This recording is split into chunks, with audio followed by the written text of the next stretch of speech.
Hello friend, સ્વાગત છે તમારું મારા કિચનમાં. આજે હું તમારી સાથે શેર કરીશ. અત્યારે એક પછી એક તહેવાર આવી રહ્યા છે, તો ચાલો આપણે હવે કંઈક ગળ્યું બનાવીએ.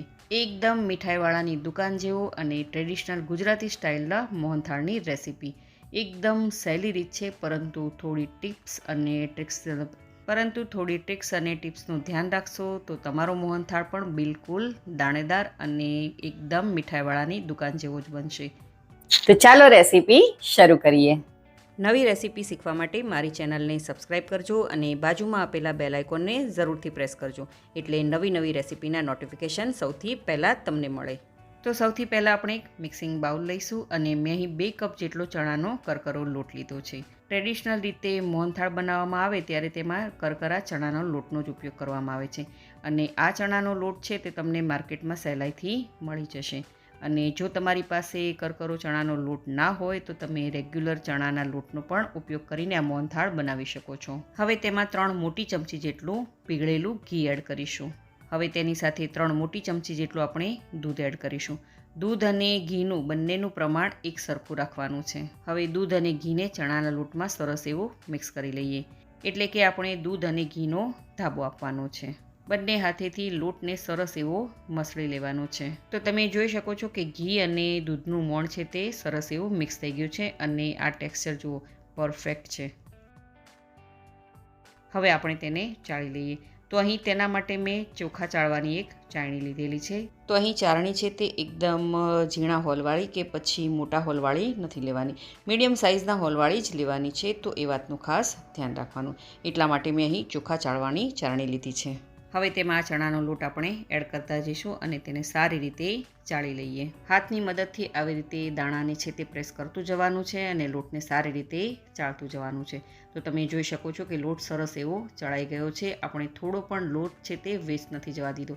દાણાને આવી રીતે પ્રેસ કરતા ગયા અને તેને ચાળતા ગયા. તો અહીં જુઓ, દાણાવાળો આપણો મોહનથાળનો લોટ છે તે બિલકુલ તૈયાર થઈ ગયો છે.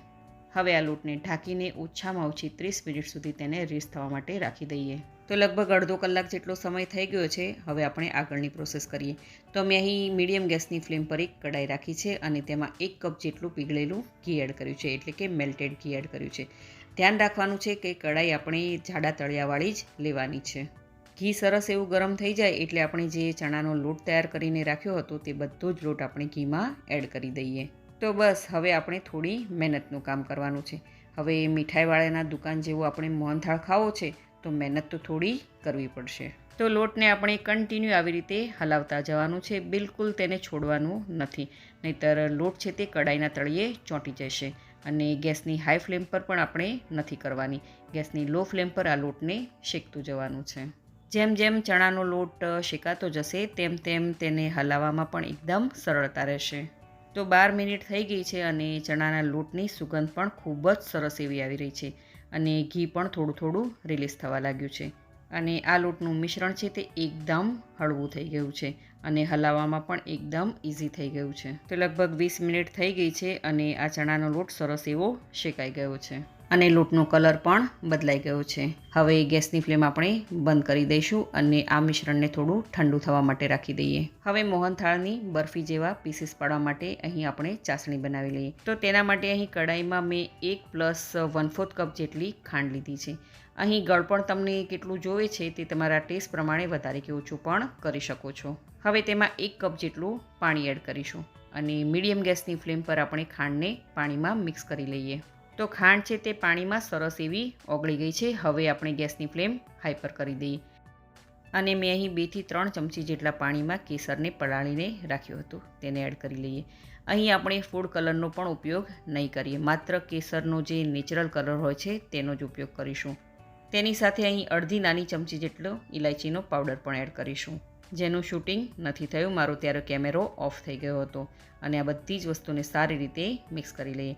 મોહનથાળમાં આપણે બરફી બનાવવાની છે, તો તેના માટે આપણે 1 થી 1.5 તારની ચાસણી બનાવવાની છે. તો લગભગ 5 થી 7 મિનિટ થઈ ગઈ છે અને ચાસણી છે તે પરફેક્ટ બની છે તે કેવી રીતે આપણને ખબર પડશે?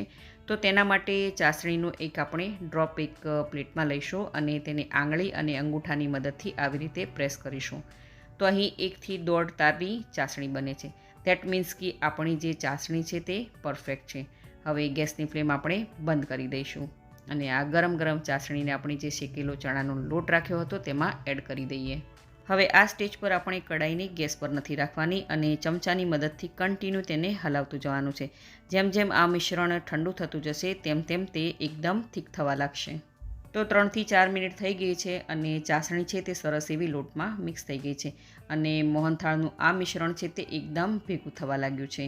આ સમયે આપણો મોહનથાળ બનીને તૈયાર થઈ ગયો છે. હવે મોહનથાળને આપણે બરફી જેવા પીસીસ કરવા માટે મેં અહીં એક કેકનું ટીન લીધું છે અને તેમાં મેં એક બટર પેપર લગાડ્યું છે. તેથી મોહનથાળને જ્યારે આપણે ડીમોલ્ડ કરીએ તો તે સહેલાઈથી ડીમોલ્ડ થઈ જાય. આની જગ્યાએ તમે થાળીને ઘીથી ગ્રીસ કરીને તેનો ઉપયોગ કરી શકો છો. તમારી પાસે જો આવું કેકનું મોલ્ડ ના હોય તો તમે થાળીને ઘીથી ગ્રીસ કરી અને તેમાં મોહનથાળને સેટ કરી શકો છો. હવે મોહનથાળને આપણે ચમચાની મદદથી આવી રીતે સરસ એવો સેટ કરી લઈએ. તો તમે જોઈ શકો છો કે મોહનથાળ છે તે સરસ એવો સેટ થઈ ગયો છે.